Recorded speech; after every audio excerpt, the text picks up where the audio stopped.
everyone, welcome. It's really nice to see so many people here. Hopefully some of our supporters here as well, so that's really great to see. So thank you, Kirsty, for the introduction. As she has said, so I'm Maisie Tomlinson. I'm a co-director at Crustacean Compassion, and I'm here today with our campaign coordinator, Anne Broadhurst. Now, we know that crabs and lobsters aren't the cuddliest of campaign mascots, but that's not what we're about. So we're an evidence-based campaign group who believe it's unfair, unscientific, and legally inconsistent that current animal welfare legislation only covers vertebrate animals. So based on strong scientific evidence that decapod crustaceans like crabs, lobsters, crayfish, prawns, etc. experience pain, our aim is to get them included in animal welfare legislation right across the UK, beginning with the long-promised sentience bill that some of you might be aware of, promised by the English government, but also across the various animal welfare acts of the UK, including, of course, the Animal Health and Welfare Act of Scotland. So we're delighted to be giving this webinar, to be invited to give this webinar by OneKind. Especially because they were really the first animal welfare organisation to campaign for these animals all the way back in 2005. They had a campaign to protect decapod crustaceans and cephalopods. Cephalopod molluscs being animals like octopus, cuttlefish and squid. And they're still campaigning for decapod crustaceans and cephalopods through their still campaigning for decapod crustaceans and cephalopod molluscs through their See Their Suffering campaign. And we're pleased to be now liaising with OneKind as the main representative of cephalopod welfare in the UK. So in this talk, we're going to outline the ethical and the political reasons for protecting decapod crustaceans in animal welfare law. We'll tell you a little bit about us as an organisation before explaining how we know that decapod crustaceans are sentient and can feel pain. We'll then outline some of the key welfare problems that are faced by these animals, particularly in the food industry, and then explain how the legislation needs to change in order to come up to date with other countries who already protect these animals. And finally, we'll tell you how you can help, and we'll do a Q&A session. So first of all, just to keep you on your toes, we thought we would test your knowledge of decapod crustaceans. So I believe that Kirsty has a poll that we've sent over. And our first question, which I think Kirsty is now bringing up, is what does decapod mean? So we talk about decapod crustaceans, but what is a decapod crustacean? Is it a 10-legged animal? Does it mean having an exoskeleton on the outside, or does it mean having evolved during the decapod age? So please vote and we'll see what we know.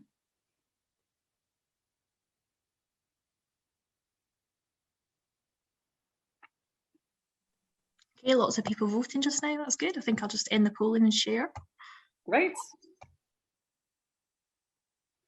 Okay, great. So many of you are right. Fantastic, you're paying attention. So yes, decapod literally means 10-footed or 10-legged. But you are right that they do also have an exoskeleton outside rather than inside. So there we go. Great. And our second question. What is the most common crab that is landed from the waters of the British Isles? What do you think? Is it the spider crab, shore crab, or the brown crab? Getting a mix of votes for this one. Yeah.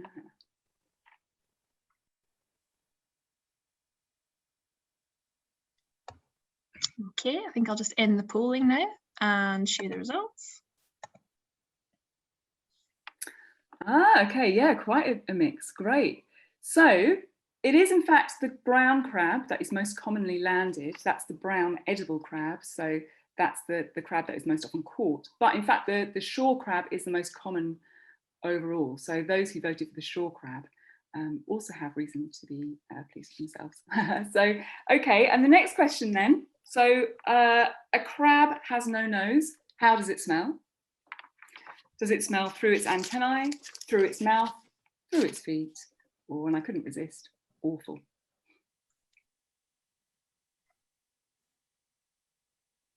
One person has braved saying awful. Always one. Okay, I think I'll just share the results for that now. through its antennae, through its mouth, through its feet. Yep, so there's quite a split there, and actually they smell through all three of those top three body parts, so antennae, mouth and feet. And yes, well, whether they smell awful is a matter of subjective opinion. Okay, and finally, last question, how long can a wild lobster live for? Obviously this depends on species, but can it live up to 10 years, up to 40 years, or up to 100 years? What do you think? Just give people a few more seconds to get their votes in, and I think I'll share now.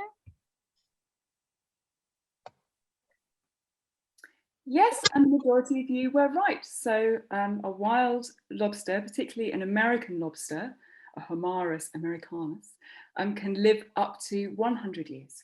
So they're very long-lived animals. Great. So now we know something about our 10-legged, long-lived, foot-nosed friends. We can move on to the rest of the talk. So we're going to share with you why it's so important at this point in time to protect them in UK legislation. Now, I haven't actually been sharing slides up until this point, so just excuse me one moment. Right, that's sorted.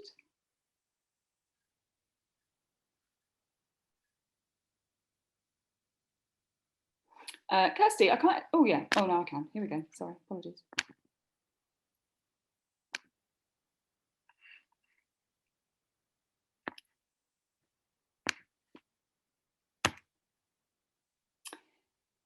So, as we will explain during the rest of this talk, this really is a pivotal moment for these animals. With some exceptions, invertebrates, but also cephalopod mollusks like octopus and cuttlefish are excluded from animal welfare protections. They do not fall under the definition of animal, which applies only to vertebrate animals with an internal skeleton and a backbone. This is because it's assumed that they do not feel pain and therefore cannot suffer from any rough treatment that we may hand out to them. But things may be about to change. As a result of our campaign, DEFRA have finally commissioned an independent review of decapod crustacean and cephalopod mollusk sentience, completed at the end of last year, and a little bit delayed, but due to be released shortly. If the report agrees that decapods and cephalopods can feel pain and should be protected by legislation, then this could make animal welfare history in the UK, stop the suffering of more than 420 million animals who are landed in UK ports every year. But the report has still not been released, and it's extremely important that it's released in time for any animal welfare legislation that the government brings in after Easter, including the long-promised sentience bill. So we very much need your help. I'm now going to pass over to my colleague Anne Broadhurst, who is going to tell you a little bit about us as an organisation before taking you through what we mean by decapod sentience and explaining some of the welfare problems that they face. So here we are, Anne, over to you. Lovely, thank you, Maisie. Hi everyone, I'm Anne, as Maisie and Kirsty have introduced. I'm really sorry you can't see me today. My webcam seems to have a life of its own, and today it doesn't want to play ball, so here we are. I've got a picture for you so you can imagine me talking. So yeah, just a little bit about Crustacean Compassion to start with. So we launched in 2017, and we are the UK's leading organisation dedicated to the humane treatment of decapod crustaceans. We were set up by our founders, Maisie Tomlinson and Juliet Booker. They started because they actually saw a newspaper report about live crabs being shrink wrapped in plastic in a UK supermarket. They looked into what could be done about this and sadly found out that not even the RSPCA could intervene here because the animals are not protected in legislation, so nothing could be done. So therefore they started up the group, and we run a scientific, fact-based campaign. And over the past 4 years, we've liaised with scientific experts, policymakers, commercial bodies, and the public to raise awareness of the issues that are here and also promote best practice for the treatment of these animals. So we're going to go through some of the science now to look at how we know they are sentient. So there is a range of scientific evidence that supports decapod crustaceans as sentient. We don't have time to go through it all, unfortunately, so I've just selected a few examples to demonstrate the sort of findings that are emerging that we're looking at. But firstly, to be considered as a sentient species, decapods must meet the criteria for pain. This can consist of two key categories, physiological and behavioural.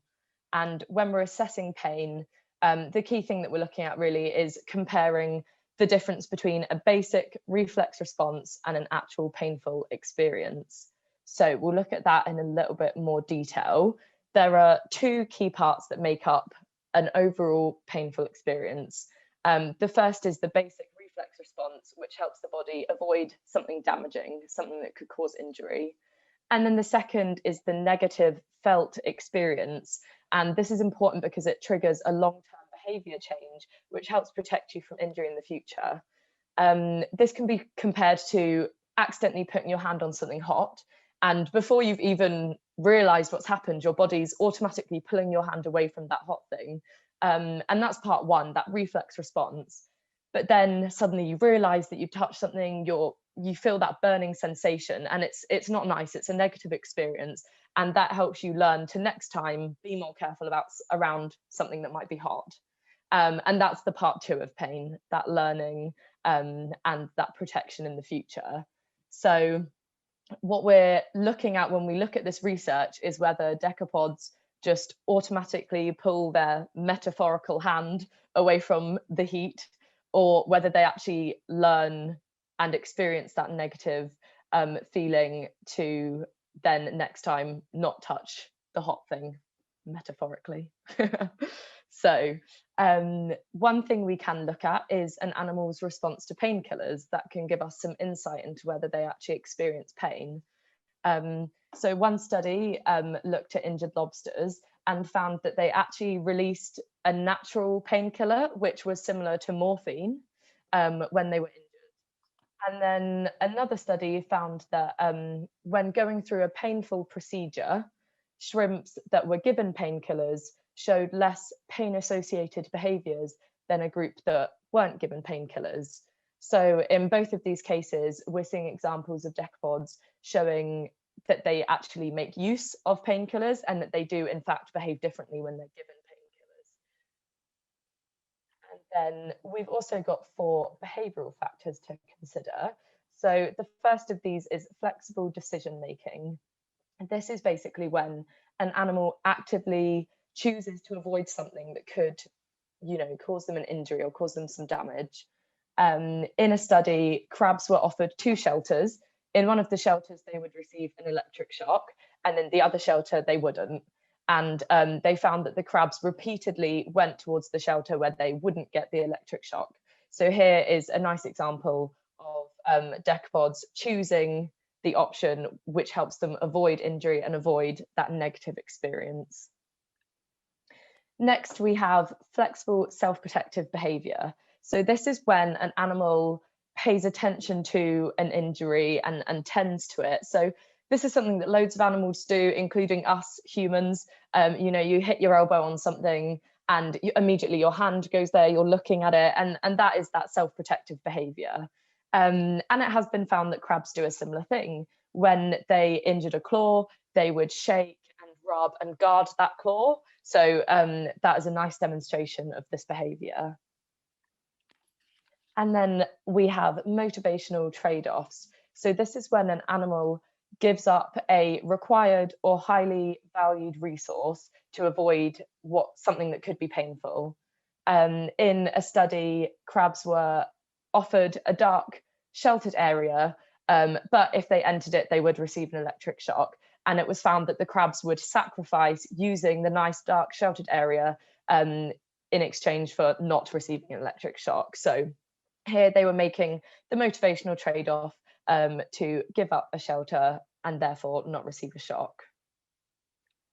And then finally, we have the learning and memories. Now, this is really important because, as we just talked about, that second part of pain is all about the long-term behavior change. It's about learning from that uncomfortable experience that you went through.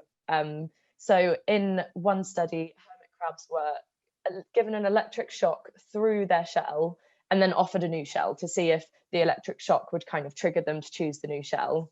And then slowly the period of time between the shock and the offering of the new shell was increased. And it was found that even 24 hours later, crabs were still choosing a new shell. This does suggest that they remembered the negative event, and this helped them make a decision further down the line that would protect them from experiencing that negative interaction again. And all of this supports that decapods are demonstrating more than just the basic reflex response. Research published just days ago by Robert Elwood and a team of Italian researchers concluded that the responses of decapods cannot be explained as reflexes. So they looked at the evidence and they concluded, yeah, this is in line with the painful response, not just reflexes. And they also stated that there is a need to provide a legal framework for their protection based on this conclusion. And there's more support and agreement from others as well. So we wrote an open letter to DEFRA. They are the Government Department for the Environment, Food and Rural Affairs. And we wrote this letter with the aim of bringing decapod sentience to their attention and calling for decapods to be protected in welfare law. And this was signed by 55 leading experts, which included scientists, vets, lawyers, and public figures.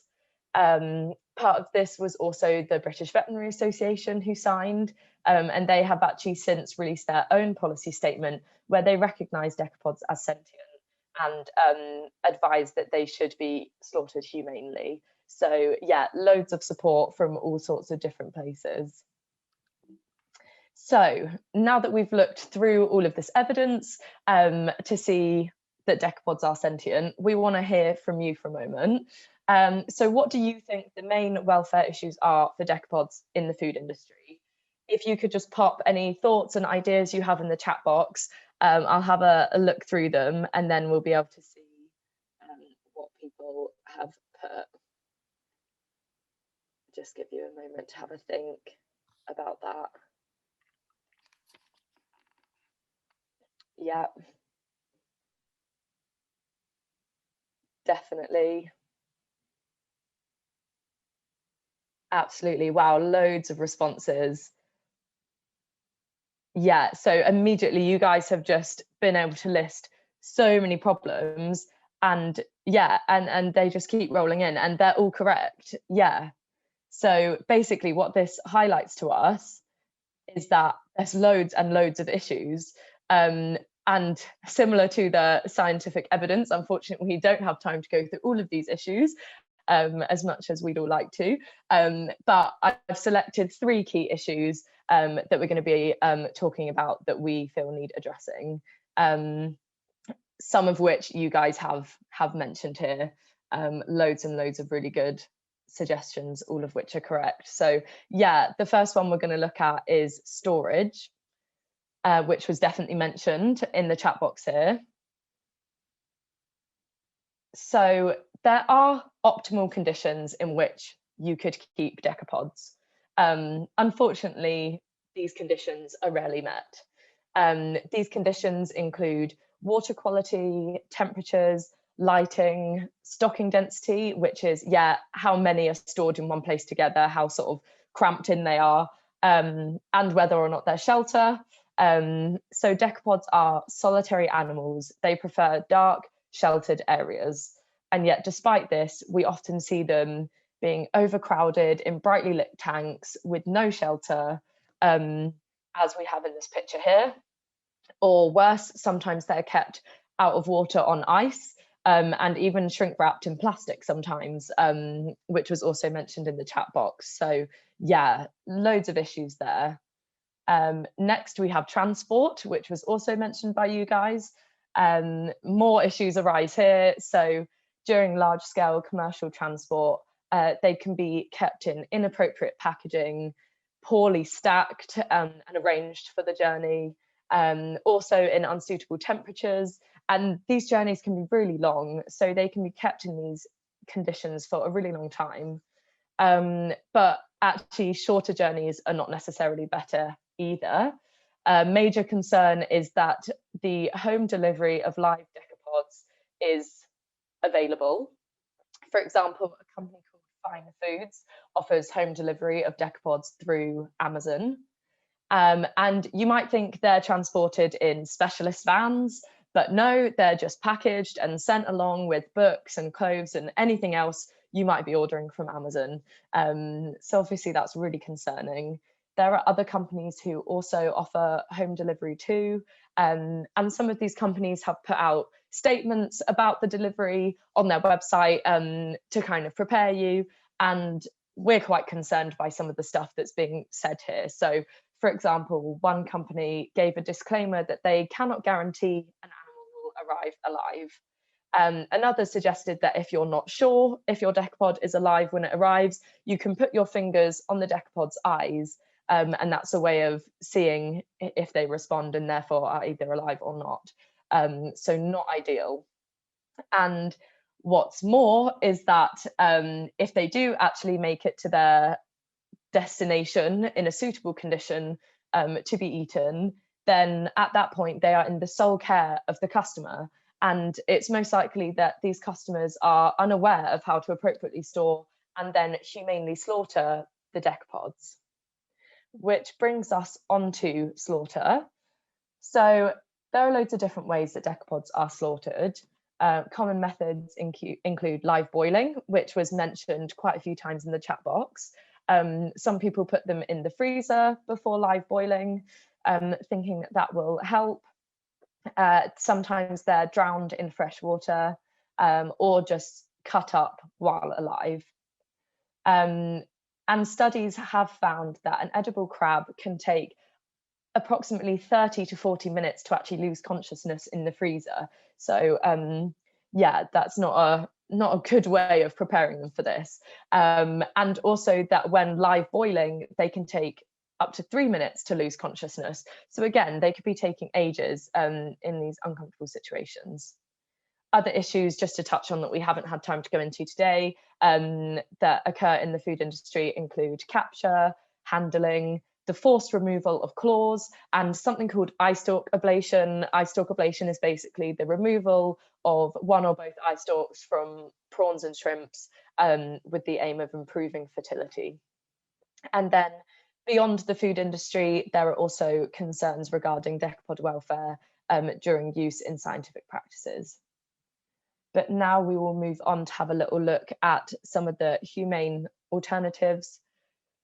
So Crustacean Compassion feel that it is reasonable to ask that basic animal welfare requirements should be implemented by devising some codes of practice in relation to storage and transport of decapods.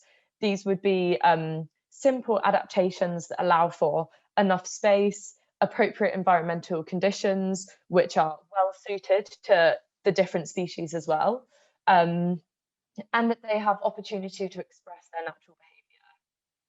And then we also feel that they should be slaughtered using methods that have been thoroughly tested to avoid unnecessary suffering. So when it comes to alternative slaughter methods, electrical stunning has been found to be the most effective and humane method currently available. It's capable of rendering decapods unconscious in 1 second. So if you compare that to the 30 or 40 minutes in a freezer, 1 second is clearly much, much more humane. And there's large and small scale industry support for electrical stunning. So Tesco's, Waitrose and Marks and Spencer are already using electrical stunning for some of their shellfish ranges, as are chefs Raymond Blanc, Giorgio Locatelli and Johnny Godden. And there is actually currently further research taking place into humane slaughter methods, which has been commissioned by the Humane Slaughter Association. So I will now pass you back to Maisie, who's going to go through some of the political and public support. Thanks very much, Anne. So as Anne has hinted at, we think that all of these basic animal welfare requirements should be enshrined and enforced through animal welfare legislation. with codes of practice covering capture, slaughter, housing, transport, and animal experimentation as well. Not many people know that lobsters in particular are often used for neuroscientific research. However, the UK is lagging behind other countries when it comes to legal animal welfare protections for these animals. So decapods are in fact covered by animal welfare legislation in a number of nations. So Norway, Switzerland, New Zealand, Australia, and in some cities in Germany and Italy. Anyone keeping decapods or slaughtering them has to abide by basic animal welfare rules: enough food, a suitable environment, protection from pain and suffering, and humane slaughter by trained professionals. So for example, in the Swiss Animal Welfare Ordinance, decapods cannot be boiled alive, but must be stunned prior to slaughter. And it's illegal to transport them or keep them out of water, for example, on ice, which studies have shown can actually cause them a lot of welfare problems. In New South Wales in 2018, some of you may have seen newspaper coverage that showed that a company called Nicholas Seafoods was charged with animal cruelty for the first time in Australia's history for cutting off the tail of a large lobster with a band saw, which is obviously extremely unpleasant. So why aren't such practices illegal here? Well, as I mentioned at the beginning, it's because traditionally we've only protected vertebrate animals whose biology is most similar to our own. However, interestingly, legislative space has been made in the various Animal Welfare Acts of the United Kingdom, and there is already a mechanism to include them in the legislation, provided that there is enough evidence that they are capable of experiencing pain.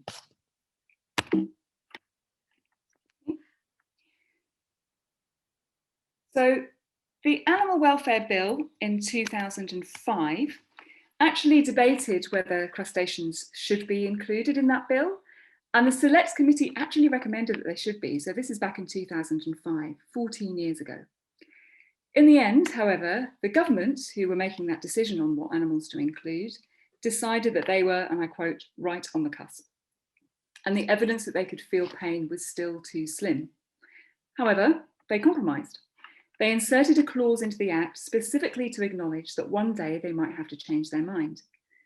So, in the Animal Welfare Act of England and Wales, the Minister can extend the definition of animal to include invertebrates of any description if the authorities are satisfied on the basis of scientific evidence that these animals are capable of experiencing pain or suffering.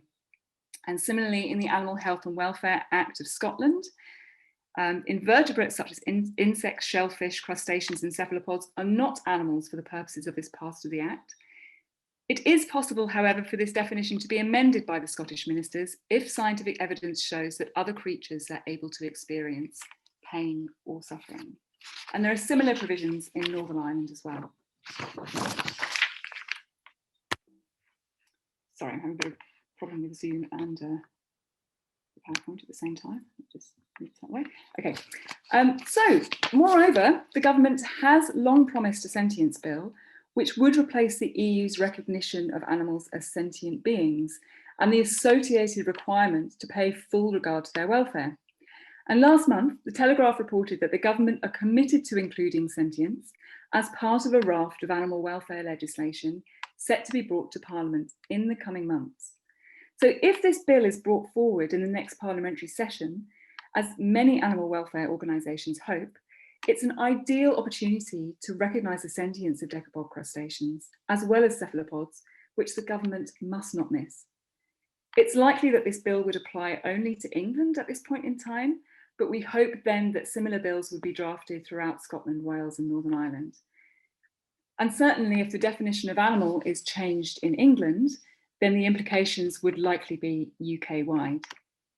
But ultimately, we believe that all animal welfare legislation covering capture, slaughter, transport, housing, and animal experimentation should be updated to include decapods, as well as, of course, cephalopods. And successive governments have assumed that the British public doesn't care about crabs and lobsters. But as has been shown through the attendance at this webinar, and also through some of the other measures that we've taken, we've proved them wrong. Our petition on change.org, asking for the Animal Welfare Act to be updated, now has over 54,000 signatures. More than 41 animal welfare organisations agreed together in a joint post-Brexit manifesto on animal welfare that decapods and cephalopods should receive legal animal welfare protection. And as well as the signatories on our open letter, which Anne has already mentioned, so naturalists like Chris Packham and Bill Bailey and Michaela Strachan, as well as some of the UK's leading animal welfare scientists like Lynn Snedden and John Webster, Mike Appleby. We also have support from Labour, from the Green Party, from the Conservative Animal Welfare Foundation, as well as the British Veterinary Association and Scotland's Animal Welfare Commission, all of whom recognise the sentience of decapod crustaceans. But we can't afford to rest on our laurels. 4 months after its completion, we're still waiting for DEFRA to release this independent review of the sentience of decapod crustaceans and cephalopod molluscs, and also an associated review of the welfare risks that these creatures might face in the food industry. It's going to be a groundbreaking report, the first of its kind anywhere in the world, and it will make recommendations for whether decapods and cephalopods should be protected in UK legislation. Now, if the results are as positive as we hope and expect, it mustn't come too late to feed into this raft of animal welfare legislations that are apparently planned for the next parliamentary session. So now I'm going to hand back to Anne to explain what you can do to help. Thank you. Yes, so now we need you guys. As Maisie has said, this is such a pivotal point for the campaign, and we really need as much support as we can get. It's a really, really important time to make sure that the government act, and you can help in literally just a matter of a few minutes. So what we've done is we've created a letter template to be sent to people's MSPs. And we would like you to use this template to write to your local MSP to bring the issue of decapod welfare to the attention of the Scottish Government. To do this, all you need to do is search Crustacean Compassion in Google, go to our website, and there's the Take Action page where there will be the link to this letter template. You can then just copy and paste that into email, and it's really quick and simple to then just get it sent off. I've also included the link there, so if you can just type that straight into your browser and it will take you straight to our website, to the Take Action page. And there's a screenshot there as well of our website on the Take Action page, so you guys can see what to expect and know what you're looking for when you open up the website. That will literally just take a few moments. You know, we've written the letter, just input your name, pop it into an email and send it off, and it can make such a big difference, and it takes no time at all. So we really, really appreciate everyone's support with that. We also set up an accompanying tweet, which will have gone out at 11 o'clock at the beginning of this talk. Our Twitter is @crab_welfare. So please do retweet that and tag your local MSP as well. A really nice, easy way to get their attention in just the sake of a moment. So yeah, please do go to our website, use that letter template, and retweet our tweet and get the government talking about this and seeing it, so that they know there is public support and public pressure and that they have to act.